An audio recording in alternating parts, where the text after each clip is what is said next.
Hello everyone, good night of Shabbos. I hope everyone had a wonderful and meaningful Pesach. I wanted to share a few words, a few thoughts about this week's Parsha Shemini. I found myself conflicted over Pesach. We're at a time right now of terrible loss in Klal Yisrael. There's a lot of hardship, a lot of pain, sickness and death. So many people suffering from losses. Klal Yisrael as a people suffering. We've lost so many people. So many of our holiest people have unfortunately been suffering and have passed away. And then we find ourselves also being asked to celebrate Pesach and go about our day with simcha, with joy. And I wanted to share a little bit about these ideas from this week's parsha. We find the story of the loss of Nadav and Avihu, one of the most tragic stories in the Torah. It was the day of Rosh Chodesh Nisan, Yom HaShmini. It was the day of the inauguration of the Mishkan, one of the most joyful, celebratory days in Klal Yisrael's history.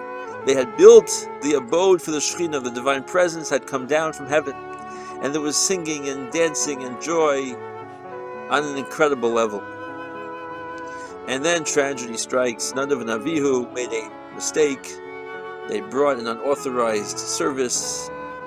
They had brought forth a service to HaKadosh Baruch Hu that was not called for, that was not appropriate for the time. And tragically, a fire came down and consumed their bodies, and they were killed. Aaron had lost two of his sons, Moshe, his nephews. Unbelievable. Moshe then turns to Aaron, his brother, and he says these amazing words: Vayomer Moshe al Aaron, Perek Yud Pasuk Gimel, Hu Asher Diber Hashem Lemor B'Krovaya Kadesh. These are words of consolation and instruction. Moshe tells Aaron, this is what Hashem spoke when he said, with my close ones I will become sanctified, V'al Pnei Chol Ha'omek Aved, and upon the face of the nation I will be honored. Hashem had promised B'Krovaya Kadesh, I will become sanctified through my holy ones. And this is what's happening now. And the question is, what does that mean? Who are the holy ones? What is the sanctification? There are various explanations amongst the Rishonim. I want to share with you today the explanation of the Rashbam. The Rashbam says these amazing words. The Kiddush Hashem, the sanctification that Moshe is referring to, is Zehu Kavod Hashchina. You want to hear? Sheroa Bonov Mesim, that a person could see their sons dying on the spot. Umeiniach Evlon, put aside their mourning. Ba'avodas Boro, in the service of their Creator. So Moshe was telling Aaron the honor of Hashem is right now being able to put aside our own personal tragedy, our own personal loss, and focus on the call of the hour, the avodah, the service of the day, avodas bora, the service of our Creator. Vayidom Aharon, the pasuk says, and Aaron was silent. And this silence wasn't just that he didn't say anything, but Aaron didn't even feel resentment. He was silent both outside and inside. He was completely accepting of the divine decree against him. And he continued his service of Hashem on that day. You can only serve when you're b'simcha and joy. He got a prophecy later on. You can only get a prophecy when you're full of joy. He put aside his own personal agenda completely and fully and continued with the avodas bora, with the service of his Creator, with what the Jewish people needed, with what his family needed, his extended family needed, with what he needed to do on that day. And this, as Moshe Rabbeinu explains, is the biggest sanctification of Hashem's name. Human accomplishment. Almost nothing, so to speak, that Hashem could do. But when we see the servants of Hashem find that level of commitment, find that level of complete nullification of themselves for a bigger cause, for the cause of their Creator, that is the ultimate Kiddush Hashem. the attitude that we give over during the most difficult times to ourselves, to our friends, to our families, to the nations around us. This is Kiddush Hashem. We accept. We go forward with joy as best as we can because we have work to do. We all have work to do. And we mourn, yes, we mourn when it's the right time, in the right setting, in the right context. And we feel the loss. But then when it's called for, we put that aside and we're vayidom. And we're silent, we don't have claims on Hashem, we don't have questions on Hashem. And we're able to move on to simcha with joy. And this is the ultimate Kiddush Hashem, sanctification of God's name. It's no wonder that when we think of Kedusha, Kiddush Hashem, of sanctifying Hashem's name in public, it's when somebody says Yiskadal v'Yiskadash, when someone says Kaddish in Shul, for a loss of a loved one, the most tragic of circumstances. That's why Kaddish is such a Kiddush Hashem, because it's that level of acceptance. I'm at a funeral. The person's at a funeral and he's saying Hashem's name should be glorified into the entire world forever and ever, in the midst of loss, in the midst of tragedy. Human response, human reaction could be the ultimate in sanctifying Hashem's name. Look at Hashem's servants. Look at the people that serve this king, this master. Look at the people who serve him. Look at their dedication. Wow. And then people have a new appreciation of what Hashem is in the world. That's one thought I wanted to share. Another idea we see in this parsha is on the same day, later on, I don't want to get so into the details. Ves Sirach Atas Darosh Darash Moshe comes to Aaron with a claim. Moshe is upset because he thinks Aaron did not act properly with a sacrifice. Aaron took a sacrifice and instead of eating it, he burnt it on the altar. Aaron says back, I'm a mourner. I can't eat the sacrifices. And Moshe says, but you're supposed to eat. There's an exception for you on this day. You're supposed to act like you're not a mourner. And Aaron says back, that's only for the special sacrifices of today. But this is a Rosh Chodesh, eternal Rosh Chodesh offering, and the exceptions do not apply to me. And Aaron answers Moshe back to the point where Moshe says to Aaron, you are correct, you are right. Vayishma Moshe, vayitav be'einav, and Moshe heard Aaron, and it was good in his eyes. And Moshe said to Aaron, listen to this, he wasn't evasive.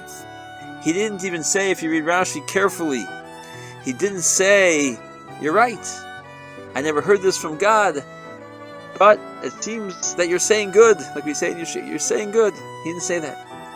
He said, I heard this from Hashem, but I forgot. He admitted he was wrong, and he admitted he forgot the halacha of the law. Moshe, as Rashi says, in his anger, had forgotten the law. But Moshe did not make an excuse, and he did not just fudge it. He said to Aaron, I heard it from Hashem, and I forgot the law. Shamati v'shachachti. I heard it and I forgot. And this is an incredible lesson for us as well, in terms of humility, in terms of our approach. Moshe had so much to lose, by the way, by admitting that he forgot. Moshe forgot a law. Oh no, what does that say about the rest of the Torah? It could cause such a pitfall. If I was Moshe, I would be justifying to myself, let me make some excuse so no one should know that I forgot a Torah law, what kind of damage that could possibly cause. But that's not true leadership. True leadership is admitting when we forget, admitting when we make a mistake. Aaron was right and I was wrong, I forgot the law. And Moshe did not rationalize and did not make any excuses, he just admitted he was wrong. It reminds me of a story, a fairly well-known story with the great Rabbi Yisrael Salanter. The great Rabbi Yisrael Salanter, the founder of the Musar movement, also had enemies to fight, people who were against his movement, and they had tremendous resistance to the change of the Musar movement, bringing the focused study of ethics back to the Jewish people. And there were people who had the attitude that it's nice, it's a nice thing, but it's not learning, it shouldn't be brought into the yeshivas. So Rabbi Yisrael Salanter was traveling around campaigning for his Musar movement, for his movement of bringing ethics back into Jewish focus. And the way he did that was by going around to the yeshivos, to the study halls, with many distinguished Talmidei Chachamim, Torah scholars, and giving a shir. And by proving his credentials in the area of Torah learning, he would then be able to sell his ideas about Musar. So he gets up in front of a large crowd, and he's giving a shir, a discourse, and he's well into his discourse, and someone there, a student, asks him a question. And the question the premise of the entire shir, of the entire discourse. Rabbi Yisrael thought about it for a few minutes. He looked at the student, he looked back at his lectern, and he closed his book, and he said, "You're right, I'm wrong, I have no answer to that question." He closed his books and he ended the class. He ended the shir. After the shir, he came to his students and he told them as follows: "You should know, when I heard the question, I had 5 different answers to the question. And every one I could have given would have satisfied the one who asked the question and would have made everyone in the room happy. But I knew deep down that although these answers would have been accepted, they weren't true." And I thought of this right away. And then I started thinking, you know what I was thinking about for those 5 minutes? I was thinking that the whole idea of my shir is to gain prestige for the Musar movement. And I have to come across as a bona fide Torah scholar to sell my Musar idea. And maybe it's worth it for the greater good to fudge it, to give back an answer which is satisfactory but not really true.